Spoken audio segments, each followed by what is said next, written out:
আসসালামু আলাইকুম রহমতুল্লাহ। প্রিয় দিনী ভাই ও বোনেরা, আমাদের সকলের দিলের একটা আশা আকাঙ্ক্ষা যে আমরা জীবনে একবার হলেও হজ করব, আমরা জীবনে একবার হলেও নবীজির শহর ঘুরে ঘুরে দেখব, আমরা জীবনে একবার হলেও নবীজির রওজার পাশে দাঁড়াইয়া নবীজিকে আমরা সালাম দিব। সুবহানাল্লাহ। আল্লাহ পাক রব্বুল আলামিন আমাদের সকলের দিলের এই আশা, এই আকাঙ্ক্ষা আল্লাহ তাআলা পূরণ করেন, আমিন। তো আজকে আপনাদেরকে এর পাশাপাশি এমন একটি দোয়া শিখিয়ে দিব, এমন একটি আমল শিখিয়ে দিব সরাসরি কিতাব থেকে।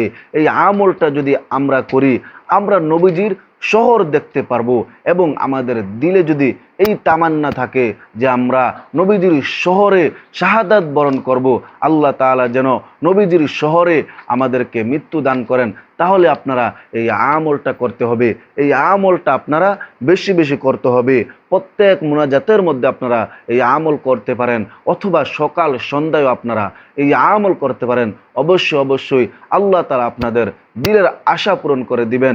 নবীজির শহরে আপনাদেরকে আল্লাহ পাক রব্বুল আলামিন শাহাদাত বরণ করাইবেন, মৃত্যু দিবেন। সুবহানাল্লাহ। প্রিয় দিনী ভাই ও বোনেরা, যেই মানুষগুলো নবীজির শহরে মদিনা শরীফে, মক্কা শরীফে মৃত্যুবরণ করে, তারা কত সৌভাগ্যবান, তারা কত সৌভাগ্যবান। আমরাও যদি তাদের সাথে সৌভাগ্যবান হতে চাই, আমরাও যদি চাই নবীজির শহরে আমাদের মৃত্যুটা হোক, তাহলে আমরা অবশ্যই কিতাবের এই আমল, যেই আমলটা নবীজি আমাদেরকে শিক্ষা দিয়েছেন, এই আমলটা আমরা অবশ্যই অবশ্যই করব।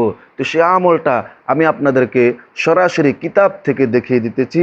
আপনারা খুব মনোযোগ সহকারে শুনুন, খুব মনোযোগ সহকারে আপনারা এই দোয়াটা মুখস্থ করে নেবেন, এবং প্রতিদিন প্রত্যেক মুনাজাতে অথবা সকাল বিকাল এই আমলটা আপনারা করবেন ইনশাআল্লাহ। তো এই আমলটা হলো, আল্লাহুম্মা রযুকনি শাহাদাতান ফি সাবিলিক ওয়াজআল মাউতি বিবালাদি রাসূলিক। আমি আবারও বলতেছি, আপনারা মনোযোগ সহকারে শুনুন। আল্লাহুম্মা রযুকনি শাহাদাতান ফি সাবিলিক ওয়াজআল মাউতি বিবালাদি রাসূলিক। এর অর্থ হলো, হে আল্লাহ, আমাকে আপনার পথে শাহাদাত নসিব করুন, এবং আপনার রাসূল সাল্লাল্লাহু আলাইহি ওয়াসাল্লামের শহর মদিনায় মৃত্যুদান করুন। সুবহানাল্লাহ। আপনার পথে শাহাদাত নসিব করুন, এবং নবীজির শহর মদিনায় আমাকে মৃত্যু দান করবেন। সুবহানাল্লাহ। প্রিয় দিনী ভাই বোনেরা, আমরা অবশ্যই অবশ্যই এই আমলটা বেশি বেশি করব, আল্লাহর কাছে দোয়া কান্নাকাটি করব, আল্লাহ তাআলা আমাদেরকে নবীজির রওজার পাশে দাঁড়াইয়া নবীজিকে সালাম দেওয়ার সুযোগ করে দিবেন, এবং এই দোয়ার মাধ্যমে আল্লাহ পাক রব্বুল আলামিন আমাদেরকে নবীজির শহরে শাহাদাতের মৃত্যু দান করবেন ইনশাআল্লাহ। আল্লাহ পাক রব্বুল আলামিন আমাদেরকে কবুল করে নেন। আল্লাহুম্মা আমিন। আসসালামু আলাইকুম ওয়া রাহমাতুল্লাহি ওয়া বারাকাতুহু।